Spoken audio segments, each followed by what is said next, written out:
හරි. අපි පටන් ගමු. හරිද? එතකොට 2021 පේපර් එක තමයි අපි මේ සාකච්ඡා කරන්නේ. ඒකේ තියෙන අපි කතා කර හිටියේ රජයේ වෙළඳපොළට මැදිහත් වෙන ආකාරයනේ. ඒතකොට අන්න ඒකට අදාළව 2021 පේපර් එකේ ඇවිල්ලා තියෙන ප්‍රශ්න තමයි අපි කතා කරන්නේ.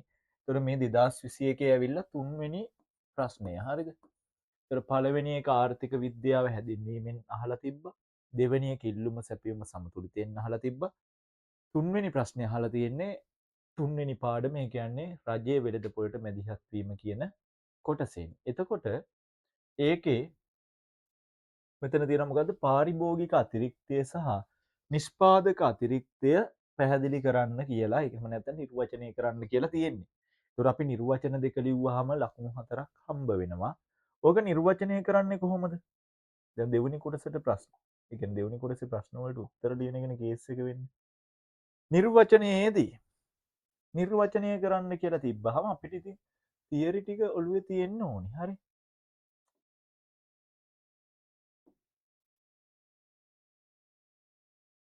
මොකක්ද පාරිභෝගික අතිරික්තය කියන්නේ?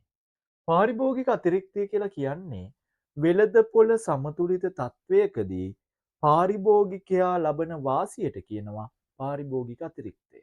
වෙළඳපොළ සමතුලිතයකදී පාරිභෝගිකයා ලබන වාසියට තමා කියන්නේ පාරිභෝගික අතිරික්තය. එහෙම නැත්නම් අපි ඕක කියනවා පාරිභෝගිකයා ගෙවීමට කැමති උපරිම මිලත් පාරිභෝගිකයා වෙළඳපොළ සමතුලිතයක් නිසා සත්‍ය වශයෙන් ගෙවන මිලත් අතර වෙනසට කියන්නේ මොකක් කියලාද?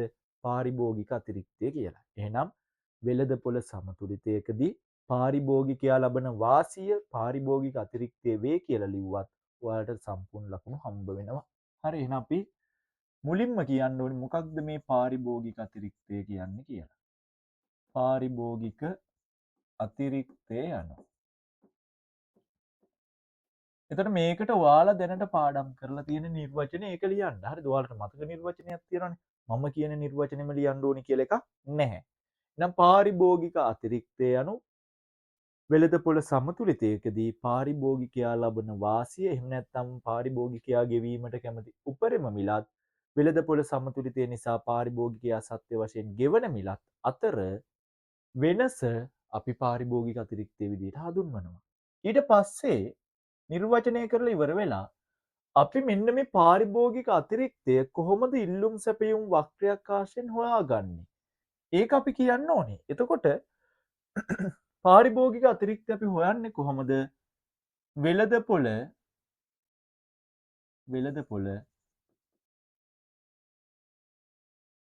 ඉල්ලුම් වක්‍රයට පහළින් වෙළඳපොළ ඉල්ලුම් වක්‍රයට පහළින් ගැනුම්කරු විසින්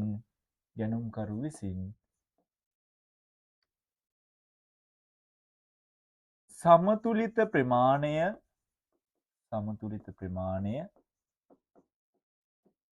මිලදී ගැනීමට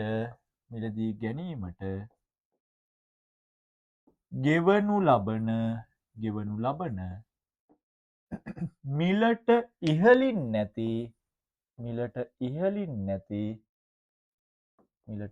නැති කොටසේ වර්ගඵලය මගින්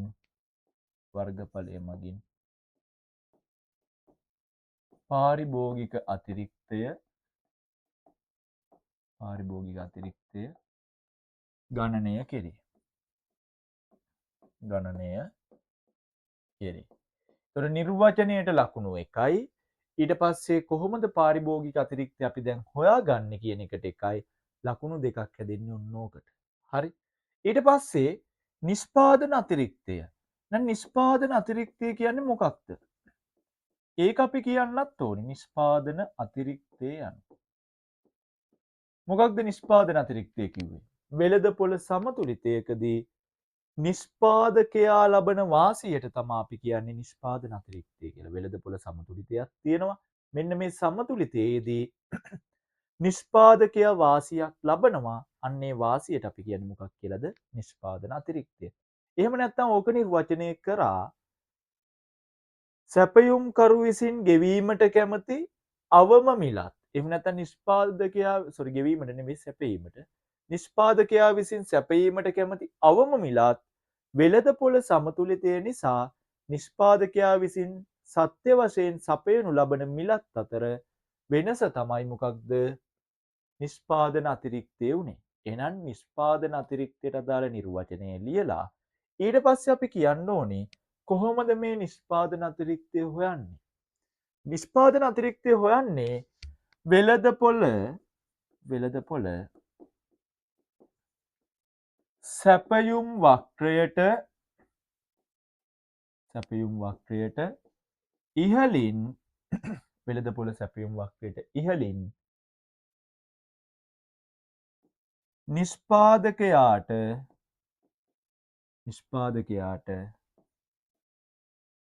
සමතුලිත ප්‍රමාණය වෙනුවෙන්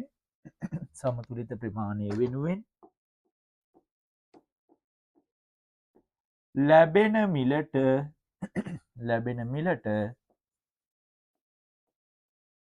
පහළින් ඇති කොටසේ වර්ගඵලය මගින් නිෂ්පාදන අතිරික්තය ගණනය කෙරේ. හරි. එතකොට ලකුණු හම්බ වෙන්නේ නිර්වචනයට 1යි. ඊට පස්සේ ඒක හොයන විදිහට 1යි. නිෂ්පාදන අතිරික්තයේ නිර්වචනයට 1යි. හොයන විදිහට 1යි.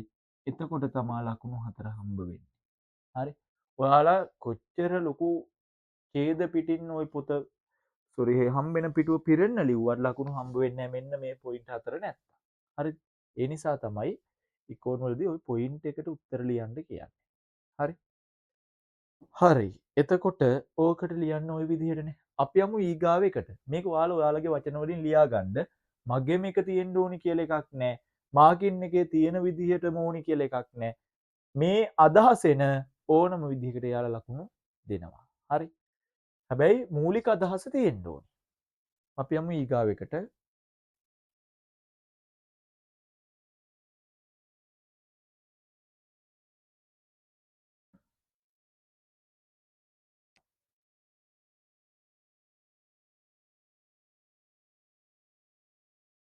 උපරිම මිලක් නිසා සුබ සාධනයේ අහිමිවීමක් හටගන්නේ කෙසේදැයි රූප සටහනක් ඇසුරෙන් පැහැදිලි කරන්න. හරි. ඒ කියන්නේ අහිමි වූ සුබ සාධනය කොහොමද හටගන්නේ කියන එක රූප සටහනක් ඇසුරින් පැහැදිලි කරන්න කියලා කියන්නේ. ඉස්සෙල්ලාම මොකක්ද අපි කරන්න ඕනේ? උපරිම මිල කියන්නේ මොකක්ද කියලා කියන්න ඕනේ. හරි. යමු මේකට.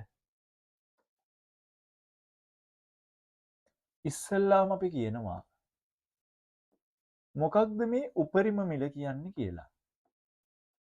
උපරිම මිල යනවා. හරි. දැන් සුබ සාධන ප්‍රතිපාකයට යන්න කලින් මොකක්ද උපරිම මිල කියන්නේ කියලා අපි පැහැදිලි කරන්න ඕනේ. එහෙනම් උපරිම මිලක් කියන්නේ මොකක්ද? උපරිම මිලක් කියලා කියන්නේ වෙළඳපොළ තුල තීරණය වී ඇති සමතුලිත මිල ගැනුම්කරුට අසාධාරණ වේ යයි සිතලා රජය විසින් සමතුලිත මිලට වඩා පහළ මිලක් නියම කරනවා. අන්නේ මිලට අපි කියන මොකක් කියලාද? උපරිම මිලක් කියලා. එහෙනම් සමතුලිත මිලට වඩා පහළින් තමයි තියෙන්නේ මොකක්ද? මෙන්න මේ උපරිම මිල කියන එක. ඔන්න ඕක අපි කියන්න ඕනේ. ඊට පස්සේ උපරිම මිලක් පැනවීම පහත පරිදි රූප සටහනකින් දැක්විය හැක කියලා අපි රූප සටහනක් අදින්නත් ඕනේ. හරි. එහෙනම් ඉස්සෙල්ලාම උපරිම මිල කියන්නේ මොකක්ද කියලා නිර්වචනය කරා. ඊට පස්සේ නිර්වචනය කළ ඉවර වෙලා අපි කියනවා උපරිම මිලට අදාළව නැත්නම් උපරිම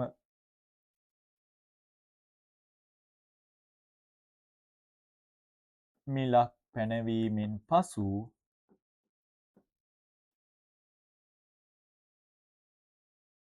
පසු වෙළඳපොළ හැසිරීම පහත රූප සටහන ඇසුරින් පැහැදිලි කරගත හැකිය.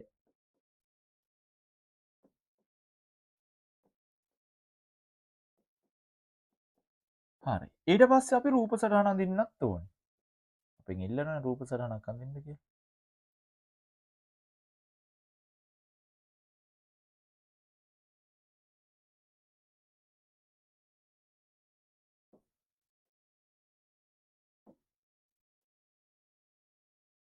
හරි. එතකොට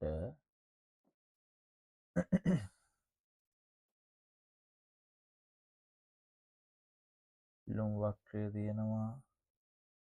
පැපියුම් වක්‍රය තියෙනවා. මෙන්න වෙළඳපොලේ සමතුලිත මිල. මෙන්න රජය උපරිම මිලක් පනවනවා. හරි. රජය දැන් උපරිම මිලක් පැනෙව්වට පස්සේ මොකද වෙන්නේ?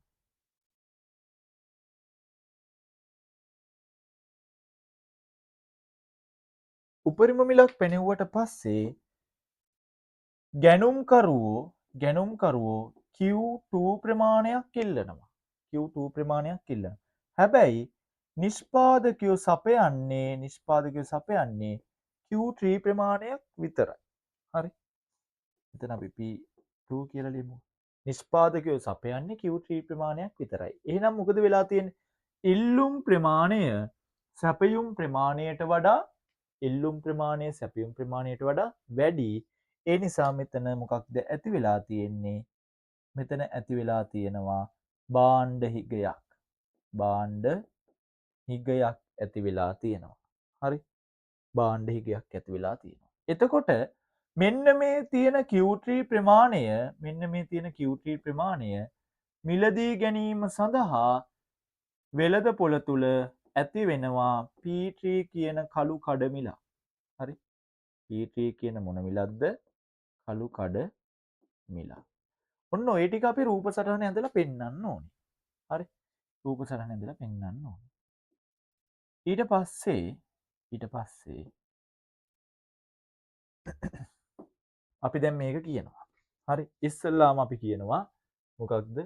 උපරිම මිලක් පැනවීම නිසා ගැනුම්කරුවන් ඉල්ලුම් කරනු ලබන ප්‍රමාණය වැඩි වෙන අතර නිෂ්පාදකයින් විසින් සපයනු ලබන ප්‍රමාණය අඩු වේ. එම නිසා වෙළඳපොළ තුල භාණ්ඩ හිගයක් ඇති වේ. නම් ඉස්සෙල්ලාම කියන වෙළඳපොළ තුල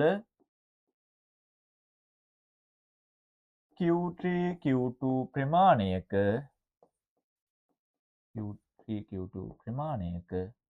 භාණ්ඩ හිගයක් ඇති වේ.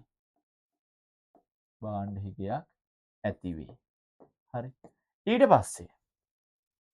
ඊට පස්සේ මෙන්න මේ තියෙන Q3 ප්‍රමාණය මිලදී ගැනීම සඳහා පාරිභෝගිකයින්ට අමතර පිරිවැයක් එහෙම නැත්නම් කාලයක් දැරීමට සිද්ධ වෙනවා. එහෙම නැත්නම් Q3 ප්‍රමාණය වෙළඳපොළ තුල කළු කඩ මිලක් යටතේ අලෙවි කරනවා කියලා කියන්න ඕනේ. එහෙනම් අපි ඊගාවට කියනවා Q3 ප්‍රමාණය වෙළඳපොළ තුල කළු කඩ මිලක් යටතේ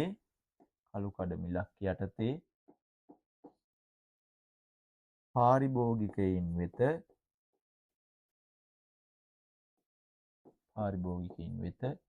බෙදී යයි.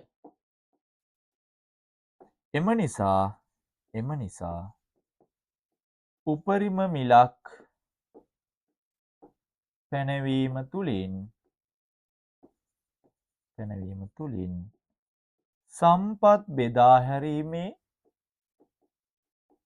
සම්පත් බෙදා හැරීමේ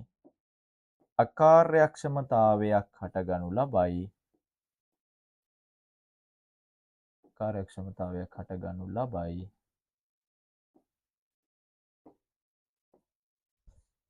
අන්නේ සම්පත් බෙදී යාමේ අකාර්යක්ෂමතාවය මෙන්න මේ අපි මේ පාඩ කරන කොටසින් අපිට පෙන්වන්න පුළුවන්. හරි.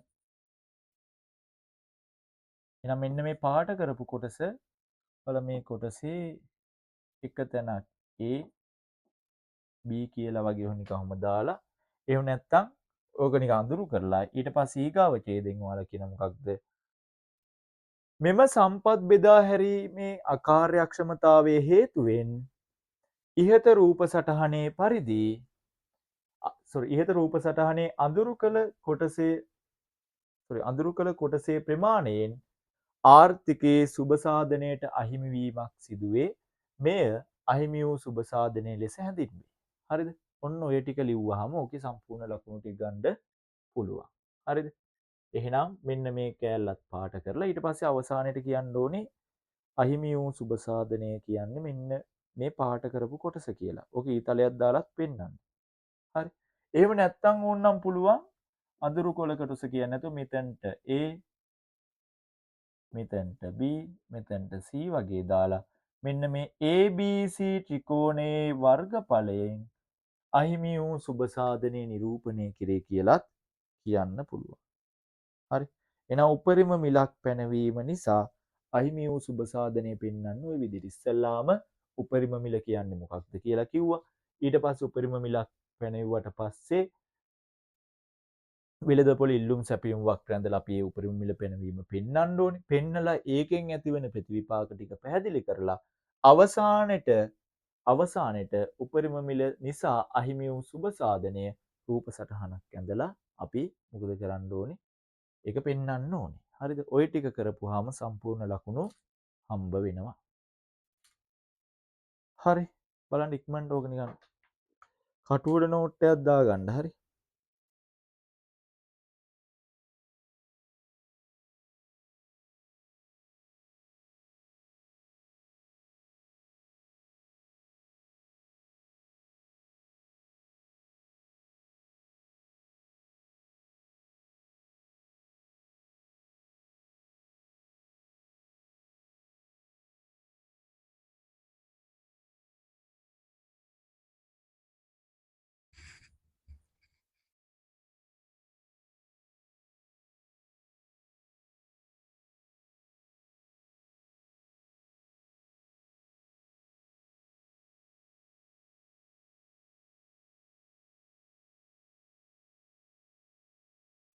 හරි. මේකේ තොර ලකුණු බෙදලා යන්නේ මෙන්න මෙහෙම.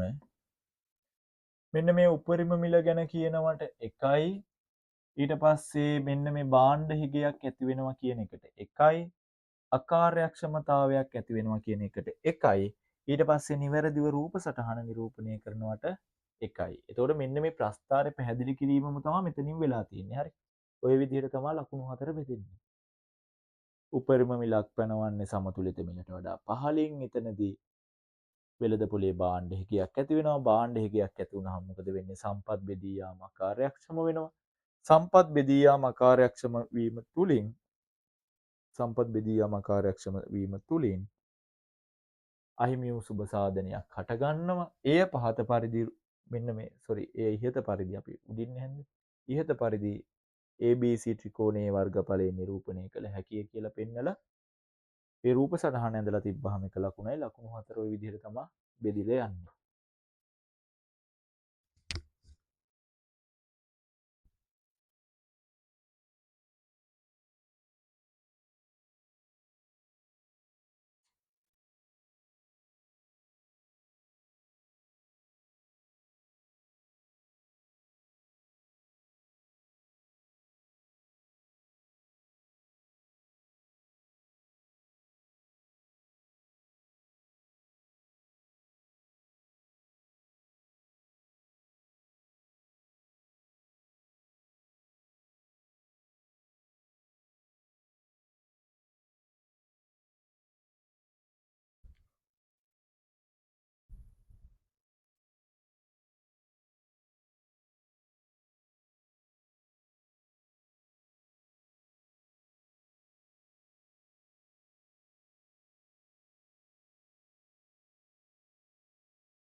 හරි අපි යමු ඊගාවෙකට.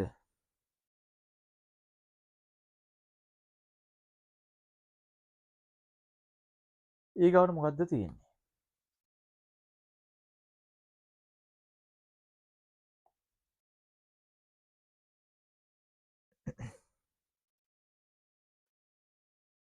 රජය විසින් ලූණු වගා කරන ගොවීන්ට කිලෝග්‍රෑමයක් සඳහා රුපියල් 100ක මිල ආධාරකයක් ලබා දී ඇති අතර අතිරික්ත සැපයුම් ආධාරක මිල යටතේ රජය විසින් මිලදී ගන්නා බවත් සලකන්න වෙළඳපොළ ඉල්ලුම් සැපයුම් සමීකරණ පහත දැක්වේ. මෙම මිල ආධාරක වැඩසටහන සඳහා රජයට දැරීමට සිදුවන පිරිවැය කොපමණද? එතකොට රජය රුපියල් 100ක සහතික මිලක් ඔය දීලා තියෙන්නේ. අතිරික්ත සැපයුම කවුද මිලදී ගන්නෙ? රජය මිලදී ගන්නවා කියන. එහෙනම් අපිට මේක ප්‍රස්ථාර නැතුවම අඳින්නත් පුළුවන්. අපි වුණාට මේ නිකන් කටුවට එකක් ඇඳගමු. හරි. එතකොට ඉල්ලුම් වක්‍රය ඉල්ලුම් සමීකරණය QD සමානයි 240 ඍණ 2යි p 240 ඍණ 2යි p QS සමානයි ඍණ 210 ධන 3යි p ඍණ 210 ධන 3යි p සහතික මිල 100යි. හරි සහතික මිල කීයද? සහතික මිල 100යි. එහෙනම් රජයට දැරීමට සිදුවන පිරිවැය. හරි රජයට දැරීමට සිදුවන පිරිවැය බලන්න කලින් අපි ඕනනම් මේ ටික පාවිච්චි කරලා පොඩි රූප සටහනක් ඔන්න ඇඳගමු. මෙන්න මේ හරිය. මිල ප්‍රමාණය 240 කියන්නේ උපරිම ඉල්ලුම් ප්‍රමාණය 240යි. උපරිම ඉල්ලුම් මිල 120යි. 270 ඒවා දැන් දන්නවනේ 240 දෙකෙන් බෙදුවා ඒක ගත්තා. ඊට පස්සේ 21 3ෙන් බෙදුනොත්ම කීයද 15යි 18යි 21යි කී 17යි. ඒ කියන්නේ 70යි මේ හරියෙන් වගේ යන්නේ. අපි මේ හරියෙන් 70. ඊට වඩා වැඩි වෙන්න ඕනේ. මෙන්න මේ හරියෙන් වගේ යනවා කියමුකෝ 70යි. ඔන්න යනවා සැපයුම් වක්‍රය. සමතුලිත මිලයි සමතුලිත ප්‍රමාණයයි හොයාගන්නත් ඕනේ. ඕක නම් මේ දෙක සමාන කරලා හොයන්න පුළුවන්. ඒක කටුවට හොයාගන්න 240 ඍණ 2යි p සමානයි ඍණ 210 ධන 3යි p. එතකොට එනවා 450යි 5යි p 5න් බෙදුවා සමතුලිත මිල 90යි නේද? සමතුලිත මිල 90යි. සමතුලිත ප්‍රමාණය 240න් 180ක් අඩු වුණාම 14න් 8ක් කියන්නේ 6යි 6යිනේ. ඔව් 60යි. එතකොට 60 දෙන්නේ 60යි. හරි. එහෙනම් සමතුලිත මිල 90යි සමතුලිත ප්‍රමාණය 60යි. ඔන්න අපි මූලික ටික හොයාගත්තා. හරිද? මූලික ටික හොයාගත්තා. දැන් කිසි ප්‍රශ්නයක් නැහැ. දැන් අපි බලමු සහතික මිලක් තියෙන්නේ. සහතික මිල කීයද 100යි. දැන් සහතික මිලක් මෙන්න පැනෙව්වා 100යි. සහතික මිල 100යි. මෙන්න මේ සහතික මිලේදී අපි හොයාගන්න ඕනේ සැපයුම් ප්‍රමාණයයි ඉල්ලුම් ප්‍රමාණයයි. ඒක හොයාගන්නේ කොහොමද? ඕකට රූප සටහන ඕනේ නෑ. හරිද? රූප සටහන ඕනේ නෑ. ඒක නැතුව අපිට ඕක හොයන්න පුළුවන්. හැබැයි දැන් නිකන් කටු සටහනක් අපි දාගමු නිකන් ලේසි. එහෙම හදපුවාම හරි. එහෙනම් 100 ගානේ ඉල්ලුම් ප්‍රමාණය හොයන්න ඕනේ. QD සමානයි 240 ඍණ දෙවරක් 100. එතකොට එනවා 240න් අඩු කිරීම 200යි. ඒ කියන්නේ 40යි. ඉල්ලුම 40යි. සැපයුමත් හොයන්න ඕනේ ඍණ 210 එකතු කිරීම 3 වරක් 100 300යි. 300න් 210ක් ගියපම 90යි. සැපයුම 90යි. 90ක් සපයනවා. ඉල්ලන්නේ 40යි. මේ වෙළඳපොලේ තියෙනවා අදි සැපයුම කීයද? අදි සැපයුම 50යි. අදි සැපයුම කීයද? අදි සැපයුම 50යි. එහෙනම් ඔන්න ඔය අදි සැපයුම අපි හොයාගන්න ඕනේ. මෙන්න මේ සහතික මිල යටතේ ඉල්ලුම් ප්‍රමාණයයි සැපයුම් ප්‍රමාණය අපි හොයලා අපි කියනවා මේ වෙළඳපොලේ මේක ඔයාලා ඒ ගාන ඇතුළෙම හොයන්න. සහතික මිල යටතේ ඉල්ලුම් ප්‍රමාණය 40යි. සහතික මිල යටතේ සැපයුම් ප්‍රමාණය 90යි. ඊට පස්සේ දැන් මම මේක මකනවා ඔයාලා මකන්න යන්න එපා. සහතික මිල යටතේ ඔයාලා කියන්න ඕනේ මෙහිදී මෙට්‍රික් ටොන්ද තියෙන්නේ. එහෙම එකක් නැහැ. අදි සැපයුම ඒකක 50ක් වේ. හරි. මෙන්න මේ ඒකක 50 කවුද මිලදී ගන්නෙ? ඒකක 50 රජය මිලදී ගන්නවා. අදි සැපයුම අපි හොයාගත්තා. ඕක කවුද මිලදී ගන්නෙ? රජය මිලදී ගන්නවා. එහෙනම් ඒකක 50ක් තියෙනවා අතිරික්ත සැපයුමක්. ඒ ඒකක 50 රජය මිලදී ගන්නේ සහතික මිල යටතේ. එහෙනම් රජයේ වියදම සමානයි කීයටද? 50 වැඩි කිරීම 100 රුපියල් 5000ට. හරි. රජයේ වියදම 5000යි. හරි නේද? එතකොට අර සමීකරණ දෙකට 100 දාලා ඒ ඉල්ලුමයි සැපයුමයි හොයලා අදි සැපයුම හොයලා ඒ අදි සැපයුම සහතික මිලෙන් වැඩි කරපුවාම එනවා මොකක්ද? රජයට දැරීමට සිදුවන පිරිවැය. ඔන්න ඔය හතර ලිව්වහම හරි. ඔය හතර කරපුවාම ඔයාලට ලකුණු 4ක් හම්බ වෙනවා. මේ කටු සටහන වෙනම එකක තියාගන්න. දැන් ඔයාලට ඒක වැදගත්නේ. ඔන්න අදි සැපයුම් මිලදී ගන්න සීන් එක. ඊට පස්සේ අපි මේක හරිද? හරිනම් කියන්න.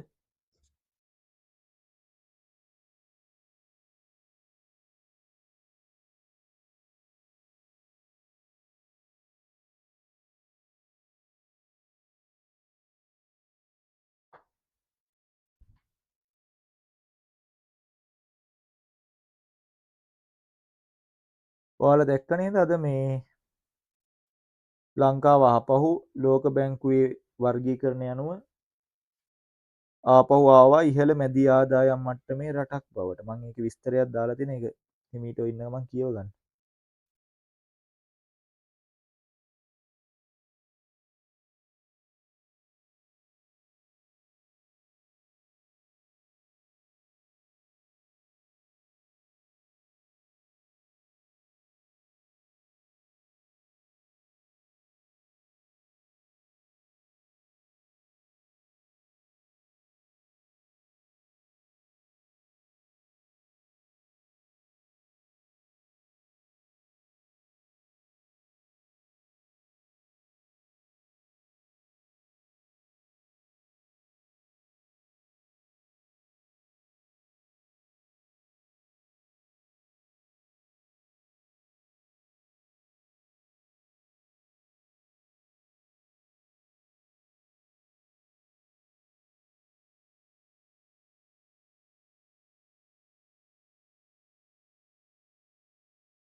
හරි අපි යමු ඊගාවට.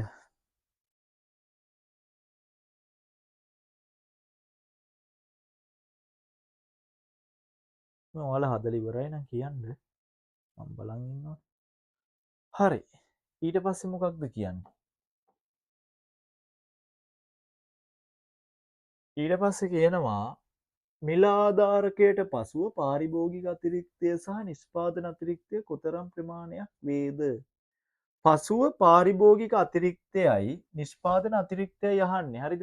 කීයකින් වැඩි වුණාද අඩු වුණාද කියලා නෙවෙයි. ඒ හින්දා අපි බලමු පාරිභෝගික අතිරික්තයයි නිෂ්පාදන අතිරික්තයයි කීයද කියලා.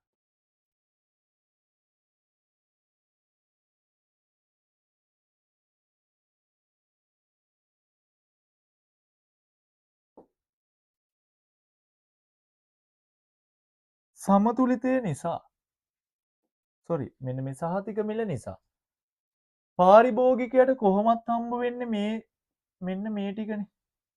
මේ තමයි පාරිභෝගිකයට හම්බ වෙන වාසිය. නම් පාරිභෝගික අතිරික්තය මෙච්චරයි.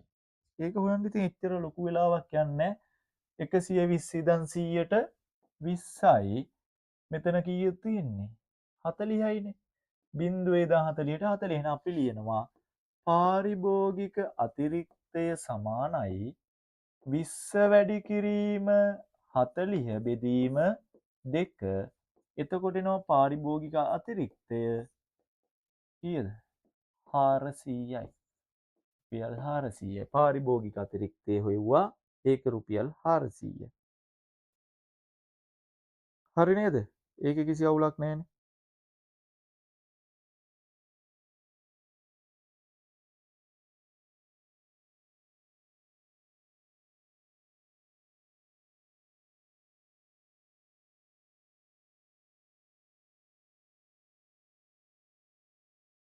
ඊට පස්සේ නිෂ්පාදන අතිරික්තය හොයන්න ඕනේ. නිෂ්පාදන අතිරික්තය.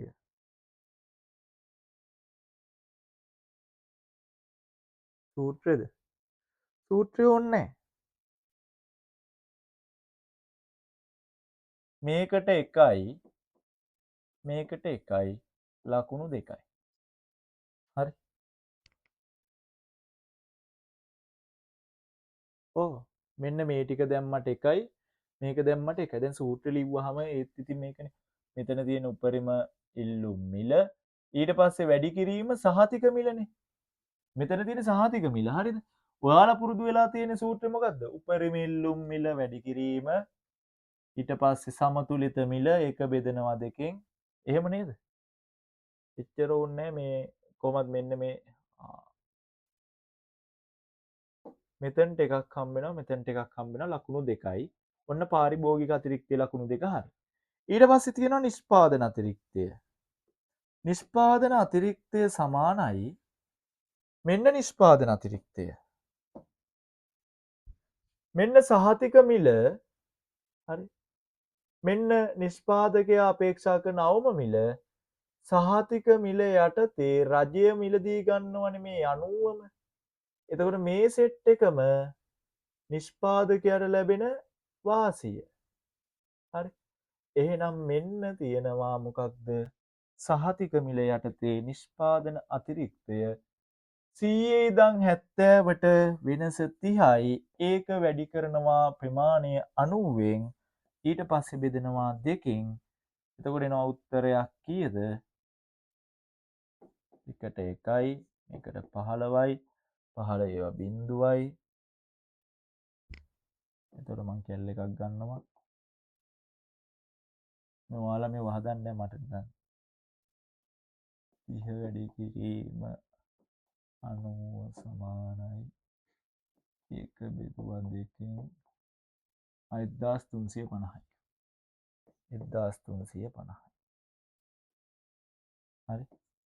මෙන්න නිෂ්පාදන අතිරික්තය. එතකොට මෙතනට 1 ලකුණයි මෙතනට 1 ලකුණයි එක ලකුණයි ලකුණු 2යි. එහෙනම් සම්පූර්ණ ලකුණු 4 හම්බ වෙන්නේ කොහොම? හරිද?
ඉවරයි නේද?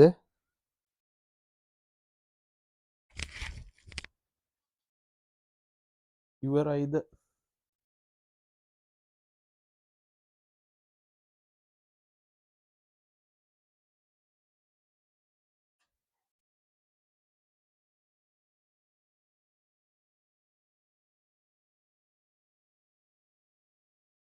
හරි. අපි යමු ඊගාවෙකට. ඊගාවකින් අහනවා මිල ආධාරකය නිසා අහිමි වන සුබ සාධනය ගණනය කරන්න. මෙන්න මේ මිල ආධාරක ප්‍රතිපත්තිය ක්‍රියාත්මක කිරීම නිසා හරි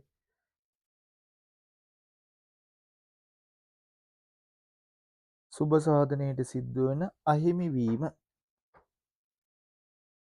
හරි. අපි දැන් බලමු සුබ සාධනයට සිද්ධ වෙන අහිමි වීම කොහොමද හොයන්නේ කියලා.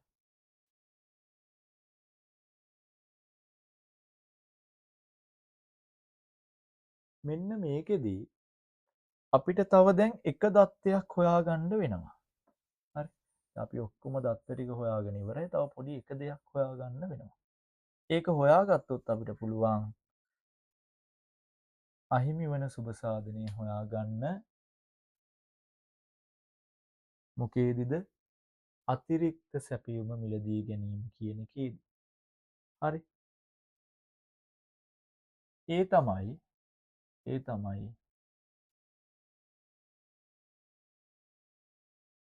මෙන්න මේ අධිසැපයුම 90යිනේ. සෝරි අධිසැපයුම නෙවෙයි. 90 කියන්නේ ඉල්ලුම් ප්‍රමාණයනේ.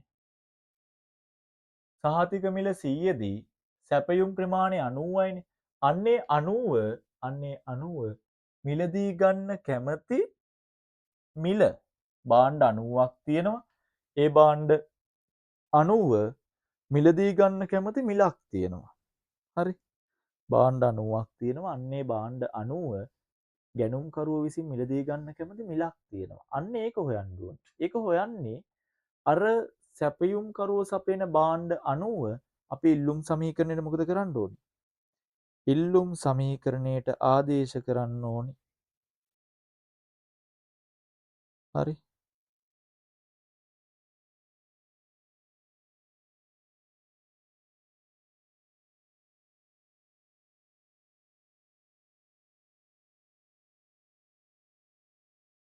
ඉල්ලුම් සමීකරණයට මොනව කරන්න ඕනේද? ආදේශ කරන්න ඕනේ.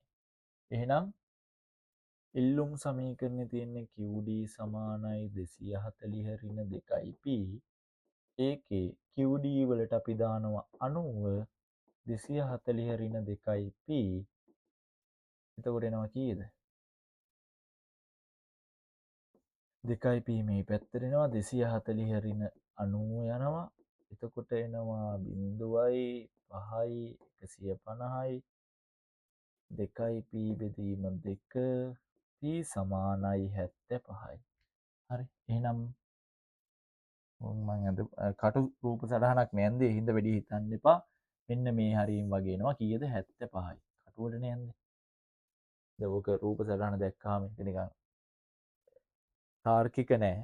වැඩි හිතන්න එපා. 75න් තමයි ඔක ටච් වෙන්නේ කියලා හිතන්න. අපි කටුවට රූප සටහන ඇන්දේ. හරි. දැන් පුළුවන් ඔයාලට අහිමි වූ සුබ සාධනය හොයන්න.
හරි හෙව්වද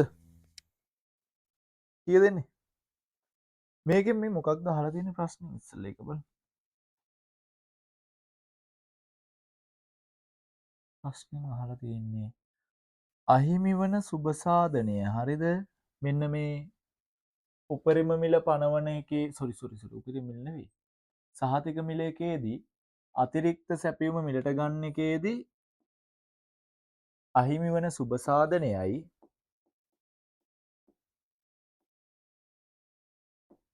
අහිමි වන සුබ සාධනයයි සමස්ත සුබ සාධනයේ අහිමිවීමයි කියන්නේ ඒක දෙකක් සමස්ත සුබ සාධනය අහිමිවීම කිව්වේ ඒ කියන්නේ සම්පූර්ණ ආර්ථිකයටම සිද්ධ වෙන අහිමිවීම ඒකට අපි කිව්වේ SWL social welfare loss අහිමි වෙන සුබ සාධනය කිව්වේ debt weight loss හරි social welfare loss එකයි debt weight loss එකයි කියන එක මෙන්න මේ අතිරික්ත සැපයුම මිලදී ගන්නවා කියන එකේදී වෙනස් වෙනවා හරිද අපෙන් අහලා තියෙන අහිමි වෙන සුබ සාධනය ඒ කියන්නේ debt weight loss එක එතකොට ඩෙඩ් වෙයිට් ලොස් එක නෙමේ සෝෂල් වෙල්ෆෙයාර් ලොස් එක හොයන්න මෙන්න මේ ටික. මේ තමා සෝෂල් වෙල්ෆෙයාර් ලොස් එක හරිද? මෙන්න මේ මම කොඩියක් විදිහට අදින්නේ. ඒ තමයි සමස්ත සුබ සාධනයට සිදු වූ අහිමිවීම.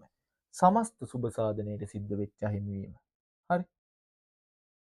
සුබ සාධනයේ අහිමිවීම කියන එක නම් එන්නේ මම කිව්වේ ආන්තික පිරිවැයයි ආන්තික ප්‍රතිලාභයයි තියෙනවා මෙතන ආර්ථික අකාර්යක්ෂමයි ඒ නිසා ආර්ථිකයේ බෙදා හැරීමේ අකාර්යක්ෂමතාවයක් තියෙනවා ඒක කාර්යක්ෂම වෙන්න මේ මෙන්න මේ ටික තියෙන්නේ මේ තමයි මොකක්ද අහිමි වූ සුබ සාධනය දැන් අපෙන් අහන්නේ අහිමි වූ සුබ සාධනය ඒක අමතක කරන්න එපා අපෙන් අහන්නේ මොකක්ද අහිමි වූ සුබ සාධනය අපි මේක හොයන්න ඕනේ මේක හොයලා ඉවර වෙලා අපි ඊගාවට යනවා අහිමි වූ සුබ සාධනය හොයන්න එතකොට අපි කියනවා අහිමි වූ සුබ සාධනය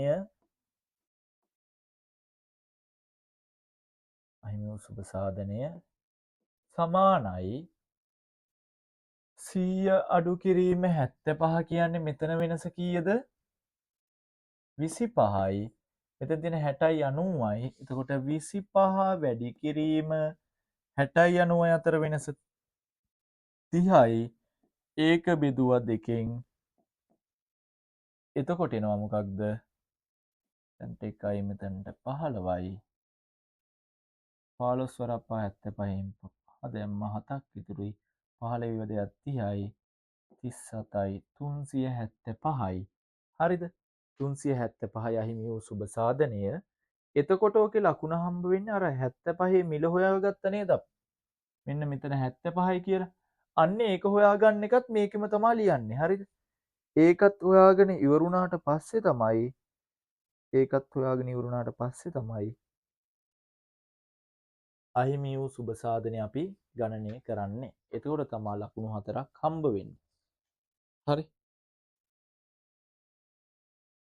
ඕන්නම් ඔය කටු රූප සටහන ඕකේ සයිඩ් එකේම ඇඳලා තිබ්බත් කමක් නැහැ.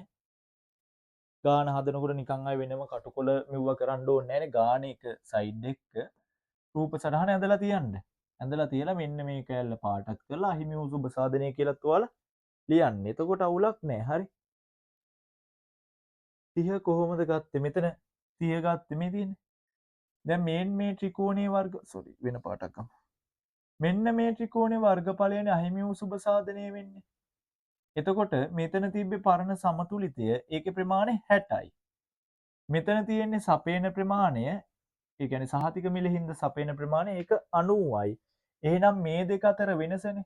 අර මොනවද ත්‍රිකෝණ වල හොයද්දි උස තියෙන්නේ. එහෙනම් 60යි 90යි අතර වෙනස 30යි. මෙතන බලනනේ ඒක 100න් 75 කඩුනා 25යි. 30 වැඩි කිරීම 25. ඒක බෙදෙනවා ත්‍රිකෝණයක් නිසා දෙකෙන්. එච්චරයි.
හරි නේද? හරි. සමස්ත සුබ සාධනයට සිදු වූ අහිමිවීම කියලා ඇහුවනම් මෙන්න මේ කොටස. හරි. මම මේ දැන් පාට කරන්නම් මේ කැලේ. දැන් ඒක වැදගත් නෑ. ඇහුවොත් මේ කොටස. ඒතර මේ කොටස හොයන විදිය ඔයාලා දැනගන්න ඕනේ මේ ඒකට ආර්ථික අතිරික්තයයි එව්ව හොය හොය ඉන්න ඕනේ නෑ. කෙලින්ම මේ ඇවිල්ලා රජයේ වියදම මෙන්න මේ සම්පූර්ණ කොටස. ඒකෙන් මෙන්න මේ උඩ කෑල්ල ත්‍රිකෝණේ වර්ගඵලය අයින් කරන්න. හරිද? එතකොට එනවා මේ කොටසේ වර්ගඵලය. හරි. හරි. එතකොට ඒක ඉවරයි. අපි යමු ඊගාවට. පැයක් විතර ගියානේ එකක් කරන්න. එතකොට ප්‍රශ්න 5ක් කරන්න කිව්වම පැය 5ක් විතර යනවානේ. ඒක එක්සෑම් එක කරන්න වෙන්නේ නැහැ. හරි දැන් මේ පැහැදිලි කරන හින්දානේ පැයක් විතර යන්නේ නැත්තම් ඕක කරන්න. කාර්මික භාණ්ඩ මිල ගණන් වලට වඩා කෘෂිකාර්මික නිෂ්පාදිතයන්ගේ මිල ගණන් උච්චාවචනය වන්නේ ඇයි ඒ? ඒකට හේතු තුනයි. එකක් ඉල්ලුම පූර්ණ අනම්‍ය වීම, පූර්ණ අනම්‍ය නෙවෙයි ඉල්ලුම අනම්‍ය වීම. ඊගාවට සැපයුම අනම්‍ය වීම, ඊගාවට ස්වභාවික විවසන. ඔන්න ඔය තුන පැහැදිලි කරන්න. ඒ කියන්නේ කරුණු ඉස්සල්ලාම කෘෂිකාර්මික නිෂ්පාදිතවල මිල නිතර නිතර උච්චාවචනය වේ කියනවා. ඒට පහත හේතු බලපායි කියලා හේතු තුන, ඒ කියන්නේ කරුණු තුන ලියනවා. එක කරුණක් ලිව්වා. ඒක ගැන පොඩි විස්තරයක් ලිව්වා. රූල් දෙකක් විතර ඇති. ඒතකොට ලකුණු දෙකයි. ඊගාව කරුණ ලිව්වා.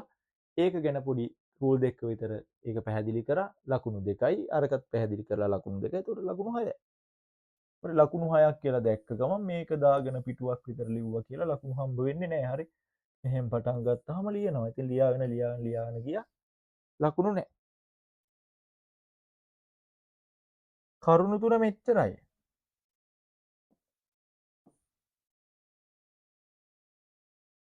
පළවෙනි එක ඇවිල්ලා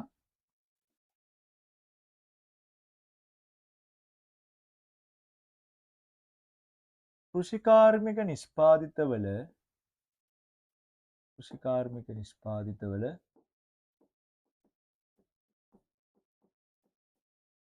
ඉල්ලුම අනම්‍ය වීම. මොකක්ද ඉල්ලුම අනම්‍ය වීම කියන එක පැහැදිලි කරන්න. ඉල්ලුම අනම්‍ය කියන්නේ මොකක්ද? මිල වෙනස් වන ප්‍රතිශතයට වඩා අඩු ප්‍රතිශතයකින් ප්‍රමාණය වෙනස් වෙනවා. ඒක තමයි ඉල්ලුම අනම්‍ය වීම. ඕක පැහැදිලි කරා. හරි.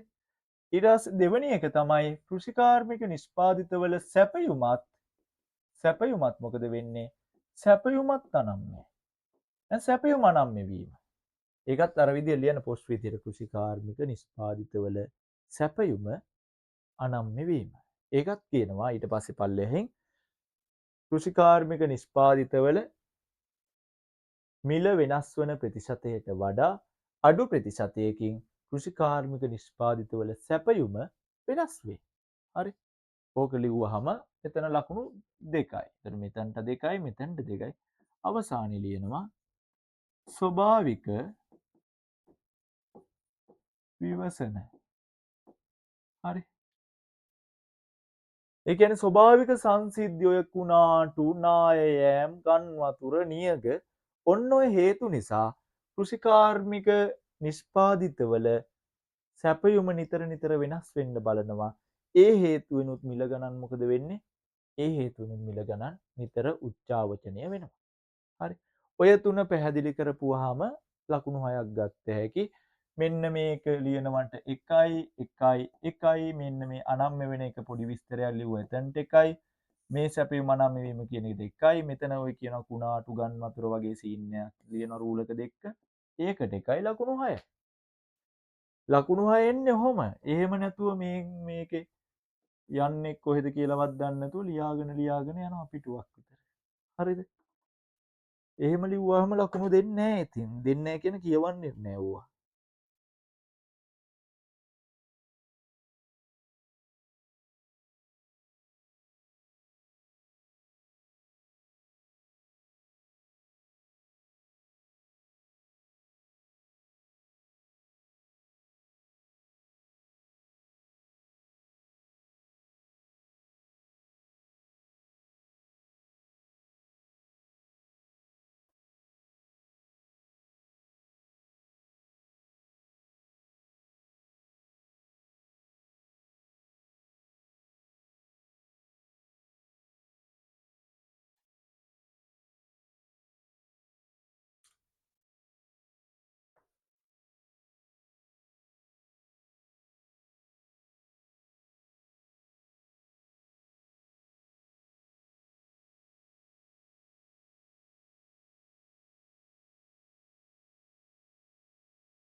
හරි.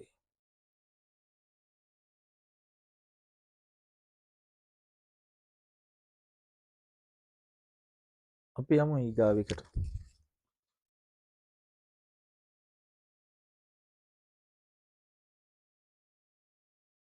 ඊගාව එකේ තමයින්නේ අපි ඒකේ මේ ගාන හදමු. හරි.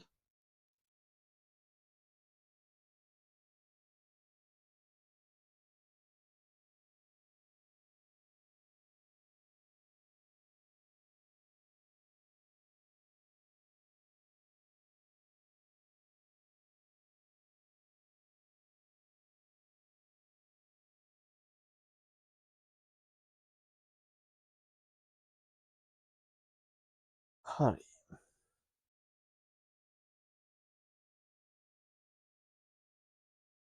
ඊගාවට අවම මිල ආර්ථික අතිරික්තය අඩු කරන්නේ ඇයි රූප සටහනක් යොදා ගනිමින් පැහැදිලි කරන්නේ. ඒක ඔයාලා තියරි මේ එකෙත් තියෙනවනේ. ඒක බලන්න අපි මෙන්න මේ ගානට යමු. හරි.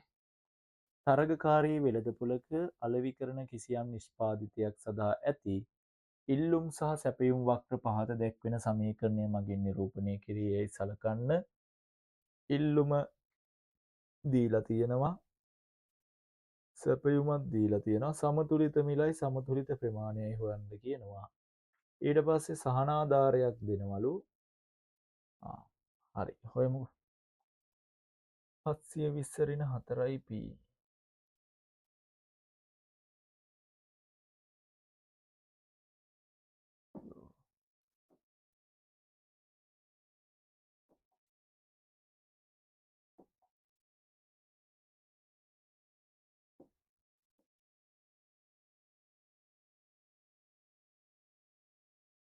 QD සමානයි 720 ඍණ 4යි p.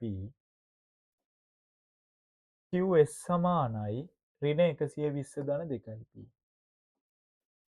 ඍණ 120 ධන 2යි p. හරි.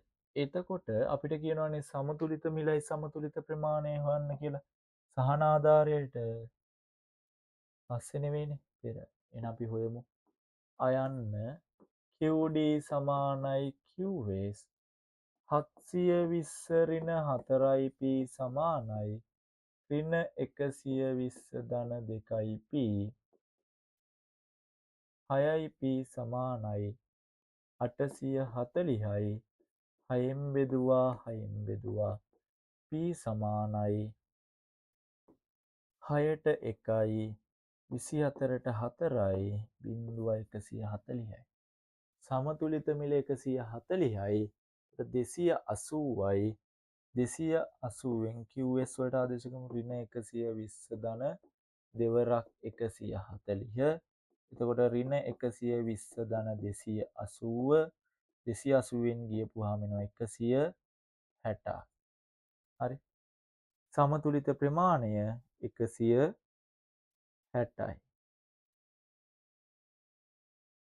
හරිද?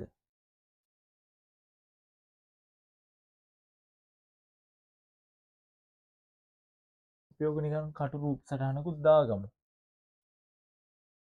මේක අපි දාන්න අපේ නිකන් පහසුවට. හරි.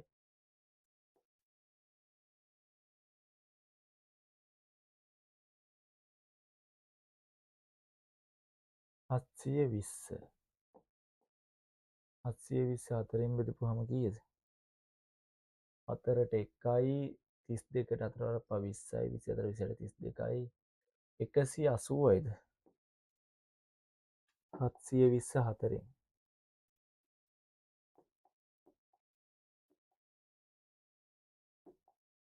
180යි.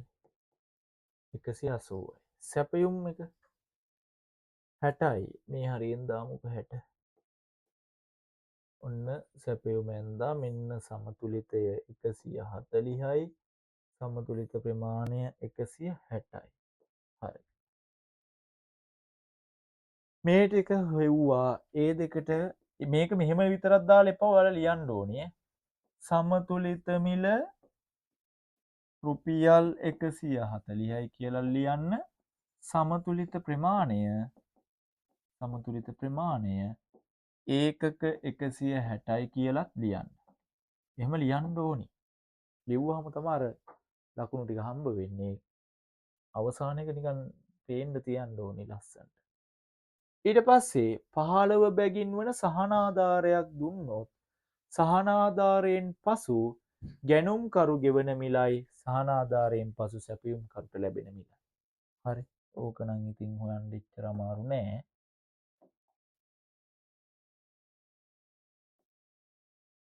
හොයමු. ඉස්සෙල්ලාම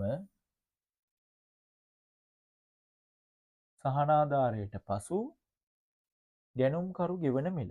ඒක හොයන්නේ සහනාධාරයට පසු සමතුලිත මිලෙන්. එහෙනම් අපි QD ඔන්න QD සමානයි QS දැම්මා. 720 ඍණ 4යි P සමානයි ඍණ 120 ධන 2යි. සහනාධාරයට අදාළව අපි මොකද කරන්න ඕනි? සහනාධාරයට අදාළව අපි මොකද කරන්නේ? සහනාධාරයට අදාළව අපි සැපයුම් වක්‍රය වෙනස් කරගන්න ඕනේ. ඒ නිසා සහනාධාරය මොකද කරන්නේ? සහනාධාරය අපි එකතු කරනවා P ධන 15. හරි. දැන් බලමු. 720 ඍණ 4යි P සමානයි ඍණ 120 ධන 2යි P ධන 30යි. එතකොට එනවා මෙතනට ඍණ 90 ධන 2යි P ඍණ 90 ධන 2යි P. මෙතන තියෙන්නේ 720 ඍණ 4යි P. එතකොට යන්නේ 6යි P. මෙතනට එනකොට 810යි. 6ෙන් බෙදුවා P එනවා කීයද? 6ට 1යි 21ට 6 12 18ට 3යි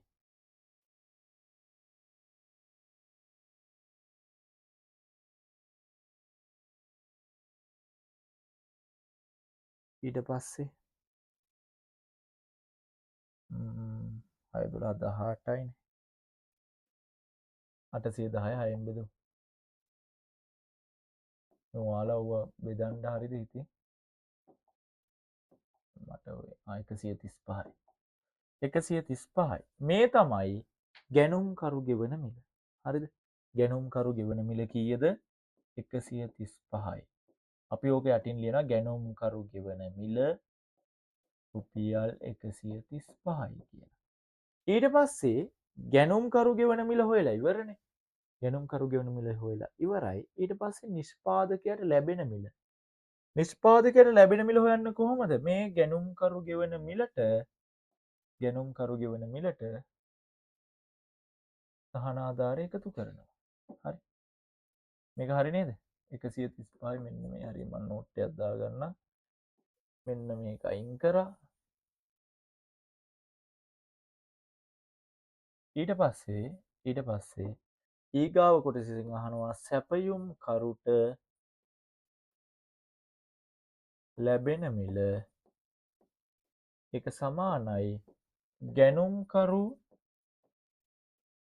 ගෙවන මිල එකට එකතු කරනවා සහනාධාරය ඒකක සහනාධාරය. එහෙනම් ගැනුම්කරු ගෙවන මිල 135යි.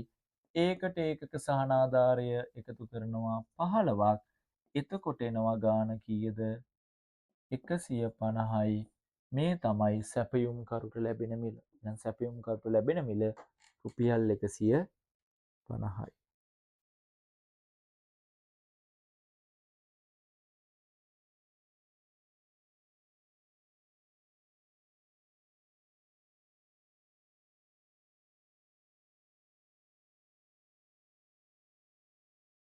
හරි. මේක දැන් සමීකරණ ඕනි වෙන්නේ නැහැ. හරි. සමීකරණ කියන්නේ මේ ප්‍රස්ථාර ඕනි වෙන්නේ නැහැ. ඒතර මේකේ ලකුණු 3 බෙදිලා යන්නේ මෙතනට 1යි, මෙතනට 1යි, මෙතනට 1යි. හරි. ලකුණු 3ක් හම්බ වෙන්නේ. ලකුණු 3 හම්බ වෙන්නේ අරක ලිව්වට එකක් හම්බ වෙනවා. ඊට පස්සේ ඒ අදාළ වටිනාකම දානවට හම්බ වෙන්නේ. ඔයාලා ප්‍රශ්නේ දැක්කහම ඒ ප්‍රශ්නේ දීලා තියෙන ලකුණු ටික බලන්න. ලකුණු ටික බලලා තමයි ඔයාලා ඒකට උත්තරය ලියන විදිහ තීරණය කරන්නේ. හරි. ලකුණු 3යිනේ. ලකුණු දෙකක් හම්බ වෙනවා නම් අය මේක ලියලා ඉන්න ඕන කෙලින්ම 135 ධන 15 150යි. හරි.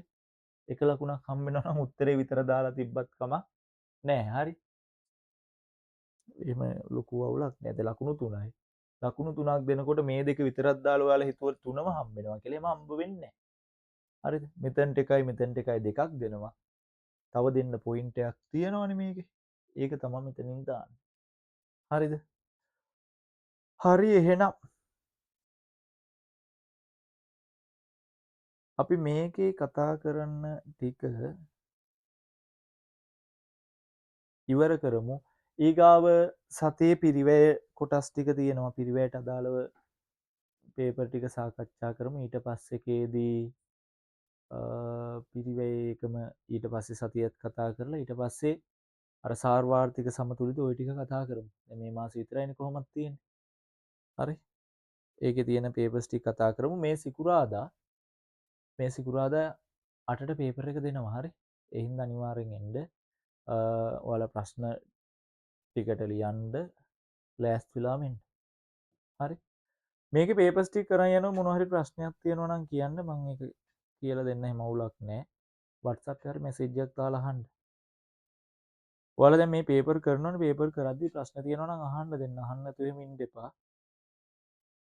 හරි එහෙනම්. good night හැමෝටම. දැන් 11ට විනාඩි 8ක් තියෙනවා.